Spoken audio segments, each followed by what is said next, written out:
Ei, tá cansada de ir no nutricionista e não conseguir emagrecer? E se eu te falar que é possível emagrecer sem deixar de comer o que gosta e perder de 5 a 10 quilos nas próximas semanas? Com o programa Receitas para Secar, isso é possível. Para saber mais, clique no primeiro link da descrição. Tá bom? Cara, a gente tava falando antes aqui sobre o lance de ter... Vocês trouxeram documentos hoje. Tem tá aqui ligado? coisa séria, importante. Pois é, vocês estavam falando que o bagulho é sério mesmo, entendeu? É sério. Tem foto, tem tudo, não sei o quê. O que tem de mais... Depois de Ratanabá, o que tem de mais quente na ufologia? O Ratanabá é ufologia? Acho que não, né? Não é. Cara, é importante a gente dividir isso também, que é a brincadeira que a gente faz, cara, do ET Bilu, da Ratanabá, dessa, porque a ufologia tem muito, né? Tem ufologia mística, ufologia causuística, o cara sonha com extraterrestre, faz uma viagem astral, tudo isso faz parte da ufologia. Então é legal a gente separar o que é brincadeira do que é real, porque o que a gente eu acho que é importante... Sabe que os espíritas acreditam em ET também, né? Super. Muito. O espírito saiu da Terra, é extraterrestre. Tá fora da Terra extraterrestre. De certa forma, faz sentido, né? Mas Igor, eu acho que a gente tem que falar de uma coisa que eu tava conversando com o Tom, e eu acho que é o que tem que pautar a nossa conversa, cara. A ufologia não tá ligada com a religião, a ufologia tá ligada com política. Eita! Com política e economia. Cara, isso é super importante. E eu acho que a gente vir aqui falar disso é super importante, cara. O Flow tem um público muito grande, então faz parte, cara, de uma conscientização, de um disclosure, né? Uma abertura que a gente fala pra galera se ligar desses temas que eles são... Não é uma brincadeira. Todo mundo leva na brincadeira. Não, todo mundo leva na sacanagem a parada. É Tem, tipo, né? falar em ET é a mesma coisa que falar de terra plana. Não é, Não, mas assim... Não tô falando que de fato é, Sim, mas mas parece que a gente tá falando da é. mesma coisa, né? Engraçado, né? Bem conveniente você falar isso, porque... Putz, cara, a Terra plana, ela causa esse problema pra ufologia. Quase sempre tem essa ligação, né? A galera acha que é tudo mesmo, a mesma... É a mesma... Saiu da mesma mente. Isso aí, saiu né? da mesma mente brilhante o negócio. Que nem o Bruno falou, a gente tem a ufologia mística que, cara, se tentar, então me prova, traz aqui alguma coisa. Cara, vai ser a palavra de alguém, né? Que é alguém que às vezes tu respeita, alguém que tem uma reputação legal, mas diz que conversa com o ET que veio do planeta X. E tu fala, e aí, meu, qual é que é, né? Então, desde o começo, eu sempre fui pro... Cara, eu quero ver prova, eu quero documento, eu quero ver uma aeronáutica mexendo com isso, né? Quero ver o cara que pilota um F-16 lá, tem uma baita de uma responsa na mão, falar, não, eu vi o negócio, brincou comigo no céu e vazou. Então, isso rolou, né? Rolou muito, velho. Rola até hoje, né? Agora, tanto que esses documentos, até que o Bruno tava falando, que são os atuais, é sobre isso lá nos Estados Unidos, né? Falando de um jeito bem palpável, né? Então, o governo americano, né? Seja as agências americanas ou o governo, eles estão dizendo que algumas coisas são reais, né? Então, eles estão lançando alguns documentos, eles lançaram milhões de documentos, quando a gente fala milhões, é milhões mesmo, pra galera pesquisar.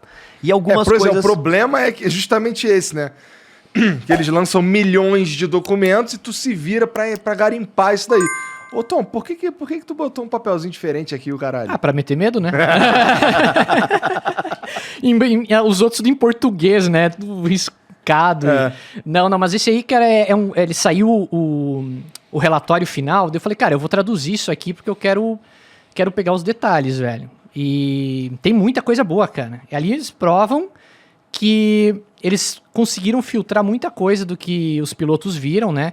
Tinha balão que estava esvaziando no meio do mar, só que foram 144 depoimentos, né? 144 casos, de 2004 até 2017, né? Mas tem muito mais. Depois, uns meses depois disso aqui, estourou que passou de 400. Porra! Mas eles estudaram 144.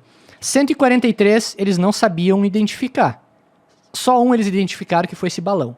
O resto, os pilotos falaram, cara, era um tic-tac, um objeto, que nem a balinha tic-tac que a gente conhece, voando a muito mais que um Hornet, né? Então ali eles colocavam 5, 9 mil quilômetros por hora.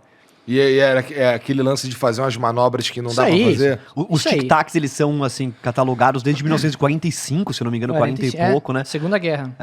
Que os pilotos falavam que parecia um tic-tac voando com eles. E aí teve um caso, eu acho legal assim, existem muitos casos, né? Mas teve alguns casos, né, que o Pentágono falou que é verdadeiro.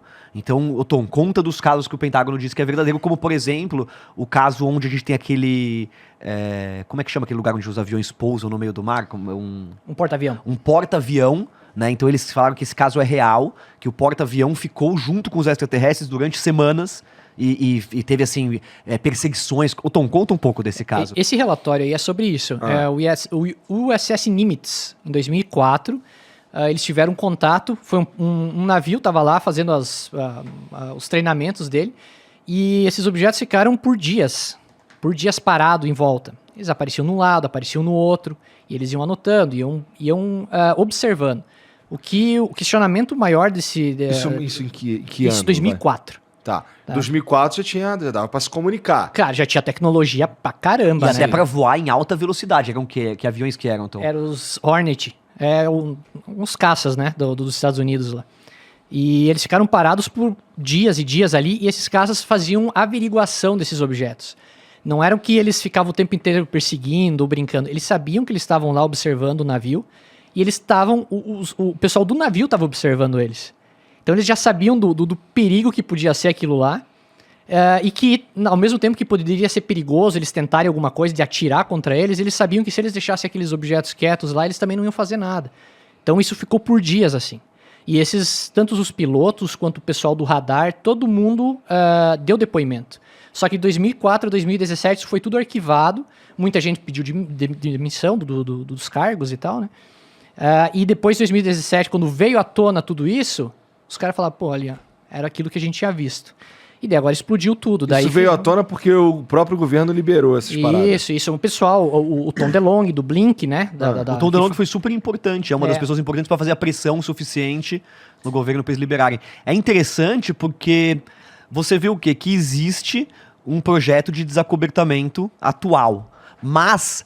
ainda assim está envolto em muita desinformação. Então, eles terem trocado o nome de objetos voadores não identificados, UFOs, né, os OVNIs, por UPM, é isso? Né, as WAPs. As WAPs. Isso tem a ver um pouco com uma campanha de mudar tudo. É como se... tornar mais difícil. Não, é assim, é como se eles estivessem fingindo que eles estão descobrindo tudo isso agora. Mas os tic-tacs já são eles já têm contato com isso desde 1945, isso já foi altamente pesquisado, registrado. Eles sabem tudo sobre isso. Tudo. E eles estão fingindo que eles estão descobrindo agora. Eles trocaram o nome pra a cultura do OVNI, tudo meio que ser passada pra trás. Pra não parecer que é algo que eles estavam encobertando. Então, peraí.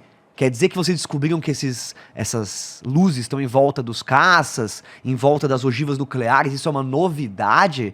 Isso não é uma novidade. Quem pesquisa ufologia... das ogivas nucleares? Em volta de ogivas, em volta de parques de pesquisas nucleares, né? É só olhar quando começou a tecnologia nuclear. Foi lá nos anos 40, né? E foi ali que eles começaram a surgir. Foi ali que começou uma onda maior disso. Cara, por que não surgiu junto o negócio, né? Ao nosso parecer... dos tic-tacs. Dos OVNIs, dos objetos voadores não identificados, né? Aumentou a quantidade? Aumentou a quantidade por quê? Né? Logo quando teve as primeiras detonações nucleares, cara, eles começaram a aparecer em tudo que é ponto que tinha essas detonações. Tipo, cara, vocês vão avacalhar com o planeta, velho. Dá essa impressão, sabe? Que eles ficaram preocupados com o negócio. E começou a aparecer uma onda muito maior. Tanto que nos anos 40, os Foo Fighters, né? Aquelas luzinhas que acompanhavam os aviões. Adoro Foo Fighters. Cara, a banda também, né? Já tem toda a vibe da galera.